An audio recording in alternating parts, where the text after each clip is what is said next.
नमस्कार सांग मैंने गोटे कथा मन रखु ना केबे आपण भूल करंतु ना कौ जगार जदि भूल होची ताकू भी सही जातु ना संगे संगे से भूल को विरोध करंतु जेतेबेले आपण विरोध करिवे ना समस्ते आपण को कहिबे जे से हमको ईर्षा करुछि हमको सही पारुनी कहतु सही पारु ना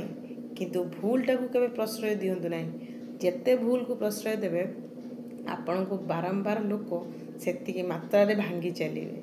आपण जेते भलो करंतु केही बुझीबा को नाहंती आपण जेते भलो करंतु जेते विवेकी हुंतु लोक माने जानी जानी की जेहेतु विवेकी आपण जानी जानी की एमिति माने सिचुएशन छिड़ा करेबे आपण जानी जानी की पुणी खराब हवा को बाध्य हेबे तो प्रथम सेटा ही करंतु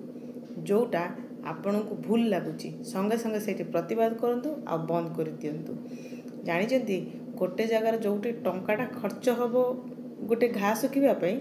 आम जब 100 टंका पर्यटन नहीं जावा से घाटा से पचि जाइए पचिकी पोक पड़ा